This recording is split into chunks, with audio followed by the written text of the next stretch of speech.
being a doctor is something that you're really passionate about, if that's your dream, then you're probably one of the individuals that are already studying for GAMSAT at the end of the year.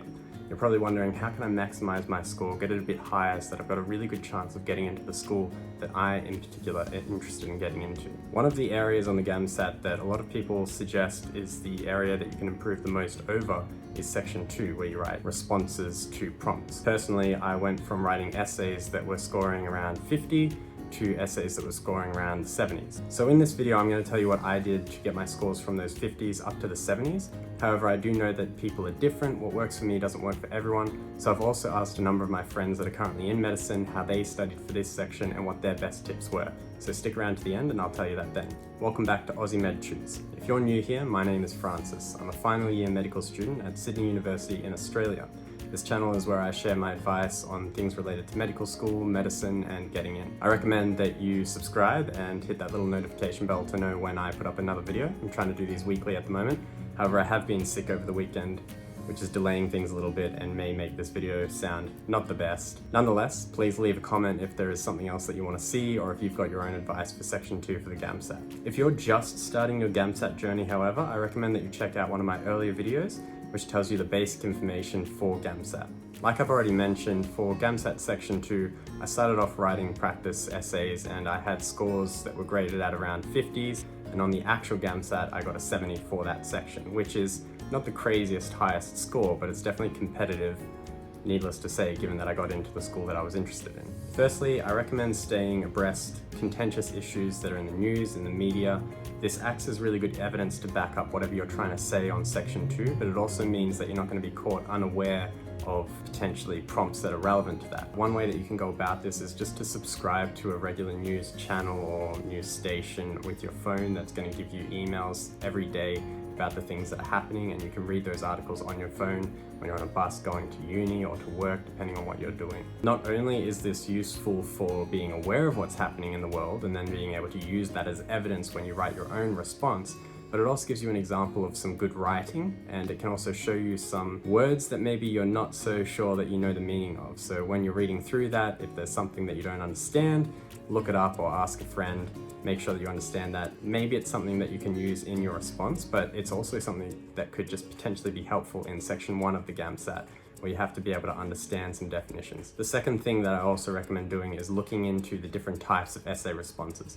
You don't have to write an essay in response in section 2. There are a number of different ways that you can respond to the prompts. However, essays are what I did, and there are a number of different kinds. There are argumentative essays, there are reflective essays, and you need to pick the appropriate essay for the way that you're going to write about a particular prompt. One thing that I recommend doing, even if you're planning to write essay responses, is to list out a number of key human emotions: happiness, sadness, anger, jealousy, guilt, things like that, and make sure that you've got a couple of anecdotes that can apply to each one. And these can cross over, of course. The reason that I recommend having this is because even with essay responses, you can do a reflective essay, which really involves thinking back a lot on your own life. Regardless of how you want to use this, it's good to be aware of all the different things that you want to be using in your responses before you get to an essay. You don't want to be trying to think things up on the spot, which is definitely not to say that you should have your responses pre-planned, because if you're trying to force in an essay that you've already designed before the test into a prompt, it might not fit. I definitely didn't do that and don't recommend it. On to the next section of this video, which is where I recommend that you actually practice writing some essays. I can't recall how many I did, but I think I did at least one a week, if not a couple a week. I recommend doing all of these essays timed so that you get a better understanding of how much time you have for each section. It is okay to give yourself a bit more time when you're first starting off doing these so that you can kind of get used to how pressured your time is. But as you continue on, make sure that you are really going according to the GAMSAT time requirements. Once you've written your essay, it's very important to review it, obviously. I hope that's obvious. But while you're reviewing it, there are a few things that you can keep in your mind. None of these are outrageous concepts, but I think it helps to write them down on a piece of paper and check them as you go through your essay. The first one is to ask yourself, not just with the overall essay, but you could even ask this each sentence, is does it make sense? Then as you're going through, also ask yourself if the sentences sound natural. My sentences while I make these videos, for instance, get completely jumbled and I have to redo them a few times. And when I'm writing things out, that also happened a lot when I was initially starting. As you observe that and review it, you start to catch yourself before you write those weird sentences and you stop doing it. Once you've managed to make your sentences make sense and make sure that they're flowing naturally, you've got to then do the trickier part, which is to ask yourself and figure out how to make it something that's actually enjoyable to read. If you gave this to somebody else, would they find it interesting, entertaining? Would it enlighten them to something? Would it show your opinion that maybe isn't super obvious? Because when you ponder on this, you'll realize that the examiners have to read a lot of these essays and mark them. That doesn't necessarily mean that it's your job to entertain them, but if you write an entertaining piece, you know, it can't hurt. The next thing that you can also be asking yourself throughout reviewing your essays is, what was your central point that you were trying to get across? And can you tell that? Can another person tell that from each paragraph and from the overall essay? If not, you need to be a bit more clear. All right, this last point is definitely something that is more practical, and that is to use shorter words. Try and favor shorter sentences, where a longer sentence maybe gets a point across, but there's a way of getting it across much more succinctly. Choose the succinct option. This is first off because it makes it more clear. Secondly, because it saves you time, and there is severe time pressure on writing these essays. And thirdly, because there are some fancy words out there that definitely show a wider vocabulary, and they tend to be longer words as well.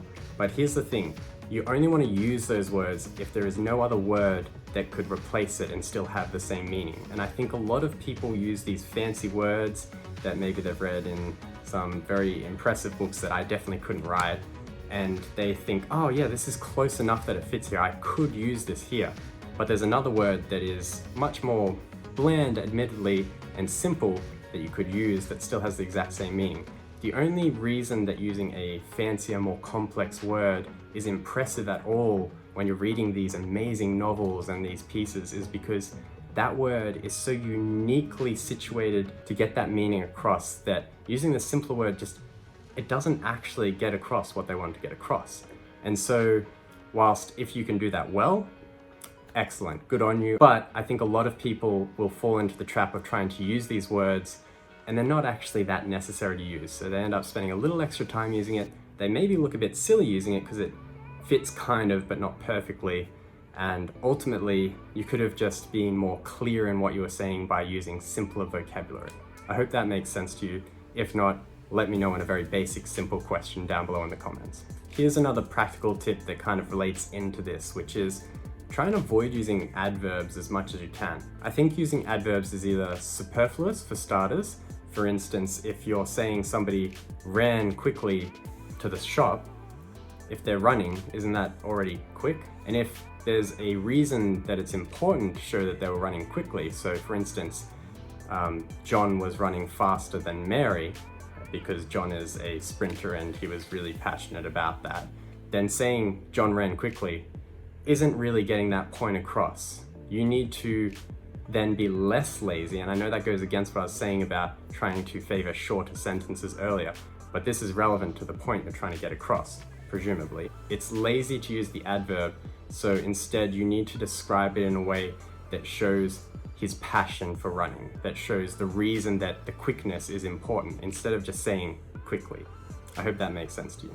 Now here's a point that again, maybe sounds like it's going against the earlier point of trying to be quick with what you're writing, but I recommend using multiple shorter sentences rather than one lengthy sentence. It can come across as a bit robotic, but it will come across much more clear. You've got one idea, one thought maybe per sentence.